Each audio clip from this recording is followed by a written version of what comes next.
Sobat sahamku, saya akan mengajak Anda untuk mengamati satu elemen kebijakan yang memiliki kekuatan untuk menggerakkan pasar dan mengirimkan gelombang yang mempengaruhi pelaku bisnis di seluruh dunia. Elemen apakah itu? Ya, Anda benar, elemen itu adalah elemen kebijakan Bank Sentral The Fed. Dalam episode kali ini, saya akan membuat narasi tentang apa yang sebenarnya dimaksud dengan sentimen kebijakan suku bunga Bank Sentral The Fed. Mengapa keputusan suku bunga begitu penting, dan bagaimana kita dapat mengambil langkah-langkah bijak dalam mengelola portofolio saham perbankan kita? Kita akan menjelajahi cerita di balik pergerakan suku bunga. Kriteria perbankan apa saja yang sektor bisnisnya terdampak oleh kebijakan ini? Apakah ada cara-cara cerdas untuk merespons perubahan yang mungkin terjadi agar portofolio saham kita tetap positif? Mari kita mulai.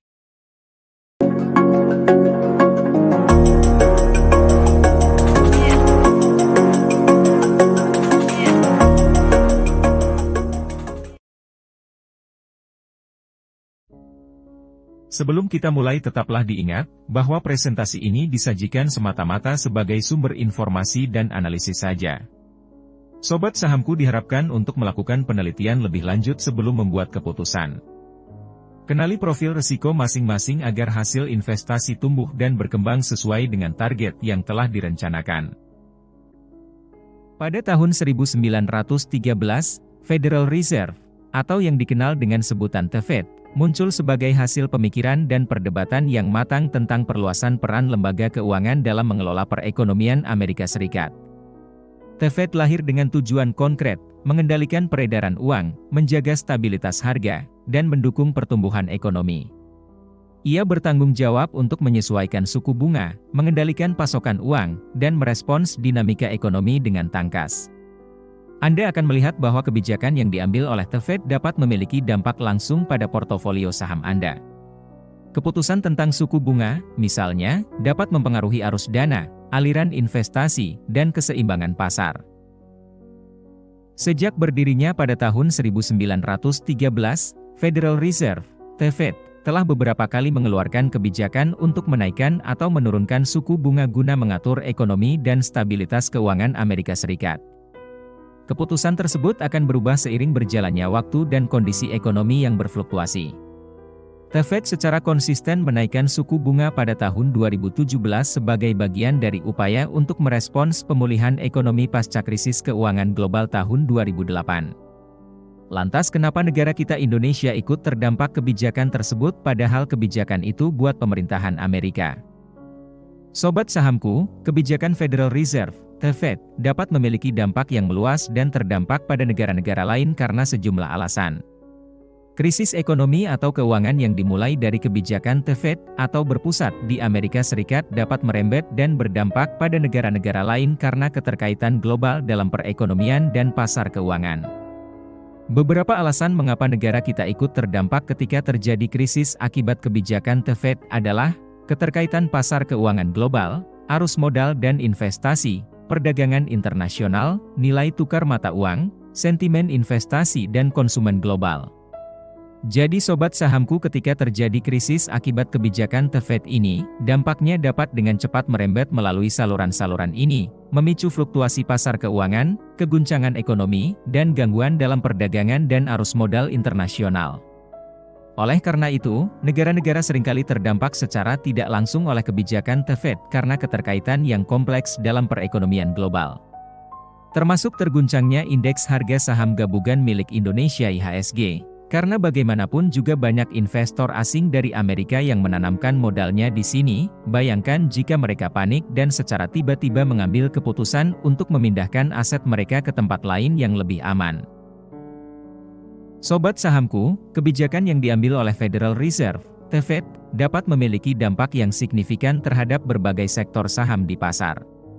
Beberapa sektor saham yang umumnya terdampak oleh kebijakan The Fed meliputi saham-saham perbankan, saham properti, saham-saham konsumer barang mewah, saham-saham teknologi dan energi. Kali ini sobat sahamku akan saya ajak mengamati dampak kebijakan The Fed terhadap saham-saham perbankan. Saham perbankan jenis seperti apa yang diuntungkan dan dirugikan oleh kebijakan suku bunga oleh The Fed? Sobat sahamku, saat berbicara tentang tekanan yang mungkin dialami oleh sektor perbankan akibat kebijakan The Federal Reserve, atau The Fed, kita memasuki lanskap ekonomi yang penuh dengan ketegangan dan dinamika yang rumit.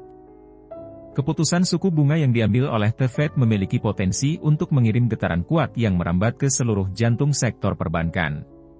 Saat suku bunga dinaikkan oleh The Fed, terkadang sebagai bagian dari upaya untuk merespons tekanan inflasi atau mengatasi situasi ekonomi yang memanas. Sektor perbankan dapat merasakan dampaknya dengan berbagai cara. Permintaan pinjaman mungkin mulai merosot karena biaya pinjaman yang lebih tinggi, yang dapat mempengaruhi aktivitas kredit dan pertumbuhan bisnis. Bank-bank mungkin juga menghadapi penurunan margin keuntungan mereka karena selisih antara suku bunga yang mereka bayar kepada deposito dan suku bunga yang mereka kenakan pada pinjaman bisa lebih sempit. Tidak hanya itu, ketika suku bunga naik, investasi dalam surat berharga atau instrumen keuangan lainnya yang diterbitkan oleh bank juga dapat mengalami pergeseran, mengubah keseimbangan pendapatan dan risiko yang mereka hadapi. Hal ini dapat mempengaruhi nilai portofolio aset bank dan membuat mereka harus mengadaptasi strategi investasi mereka. Meskipun tekanan ini dapat menghadirkan tantangan, sektor perbankan juga memiliki kemampuan untuk beradaptasi. Beberapa bank mungkin mampu menyesuaikan suku bunga yang mereka kenakan pada pinjaman dan mencari peluang baru untuk memitigasi dampak yang mungkin timbul. Mereka juga dapat melakukan diversifikasi bisnis dan mencari sumber pendapatan alternatif. Namun, secara keseluruhan, tekanan yang muncul dari kebijakan The Fed dapat menghasilkan pergeseran dinamika dalam sektor perbankan, mempengaruhi cara bank beroperasi, merencanakan pertumbuhan, dan merespons kebutuhan nasabah mereka.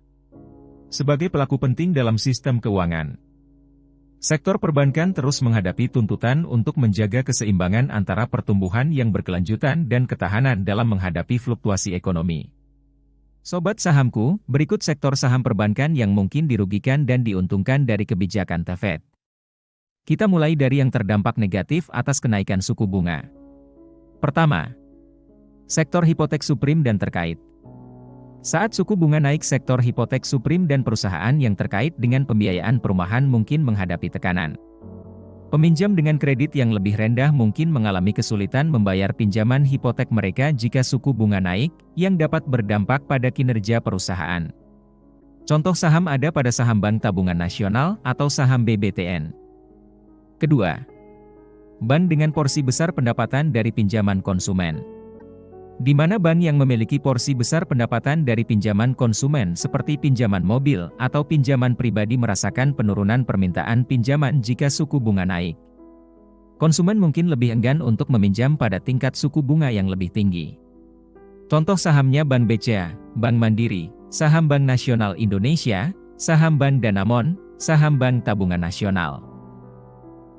Sedangkan sektor saham perbankan yang diuntungkan adalah pertama, bank dengan portofolio investasi besar. Bank yang memiliki portofolio investasi yang signifikan dapat diuntungkan jika suku bunga naik.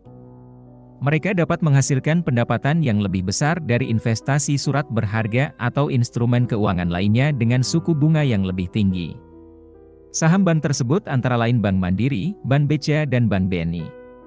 Ketiga bank ini memiliki cakupan bisnis yang luas dan dapat melibatkan investasi dalam berbagai instrumen keuangan, layanan digital, anak perusahaan bank syariah, sekuritas dan memainkan instrumen investasi keuangan lain. Kedua adalah bank dengan biaya pendanaan rendah. Bank yang memiliki biaya pendanaan rendah, misalnya dari deposito murah, mungkin dapat mengatur margin keuntungan mereka lebih besar saat suku bunga naik. Ini karena biaya pendanaan yang rendah dapat membantu mereka tetap menguntungkan meskipun suku bunga yang dibayarkan pada deposito meningkat. Contoh saham ada pada saham BRI, BCA, BMRI, BTN, BTPN. Perlu diingat bahwa informasi mengenai biaya pendanaan dan diversifikasi bisnis bank dapat berubah seiring waktu. Ketiga adalah bank dengan diversifikasi pendapatan, di mana bank yang memiliki pendapatan yang terdiversifikasi dari berbagai sumber, seperti jasa perbankan korporat dan investasi, mungkin lebih fleksibel dalam mengatasi dampak fluktuasi suku bunga. Contoh saham bank sektor ini ada pada saham Bank Mandiri, BCA, BNI dan Bank CIMB Niaga. Mereka memiliki lini bisnis korporat dan komersial yang dapat memberikan sumber pendapatan yang beragam dan membantu mengurangi dampak fluktuasi suku bunga. Namun, perlu diingat bahwa diversifikasi pendapatan adalah strategi bisnis yang dapat bervariasi seiring waktu.